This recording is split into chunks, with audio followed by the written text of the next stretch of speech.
Happy Friday, Paul Hadley Middle School. It is Friday, May 8th, 2020, and this is the daily video announcement. I hope that you had a really good experience writing your own myth based on Prometheus and Pandora's Box. I think that both of those stories are fantastic, like I talked about yesterday. I hope that you enjoyed reading them. I know I enjoy reading them from time to time, so I hope that you also got some similar enjoyment. Now, what do you need to do today? Well, we're not done with mythology yet, and so we're going to do another Ed Puzzle assignment today, and this time it's going to be about Talos. Talos is one of the earliest examples of what you could see as really the basic ideas of what science fiction is. Talos is one of the first examples of what a robot might look like to humans. So today I want you to do the Ed Puzzle assignment. Talos is a myth that comes from ancient Greece.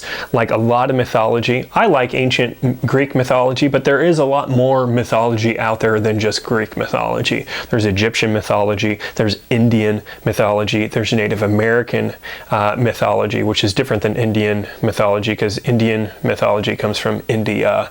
But if you look at Native American mythology, a lot of times that gets called folklore. So you're going to be looking at an example of mythology and how it influenced writers centuries later, because Talos is a good example of what science fiction would later become. It is about a statue that comes to life, and it's big and bronze. So it's an early example of a robot. So what's your to-do list today? Well, you're going to do your attendance quiz, just like always. Number 2, you're going to do your Ed Puzzle video, just like every Friday. What do you need to know? Well, Talos is the original science fiction. Statues have been coming to life for centuries.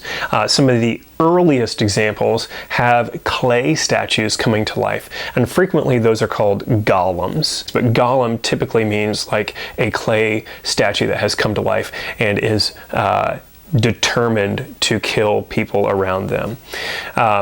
Sometimes they're bronze, gold, or other metal, which is still a concept that we see writers using today. Some robots that you saw back then and now all share these human traits, because a lot of times writers are using robots symbolically to represent what humans are going through. What are some examples of like ancient things coming to life and having really human characteristics? Well, Pinocchio is a really good example. The different robots in The Terminator.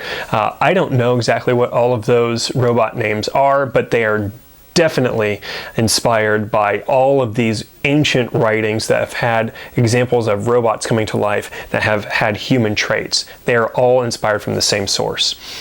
Pinocchio, Terminator, Frankenstein, Isaac Asimov's books in the 1940s all pulled from this kind of idea. Fahrenheit 451 has a mechanical hound. It doesn't necessarily want to come to life and be a human, but it definitely has some human emotions like anger and vengeance because it is out to get Guy Montag, for those of you who read that book.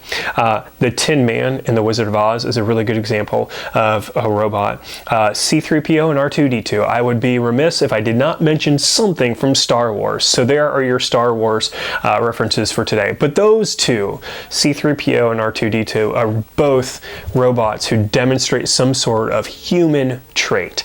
And really that's just supposed to be a reflection of who we are as people, so that you, the reader or the viewer, can learn something about yourself and about life along the way. All right, so that's all I have for you today.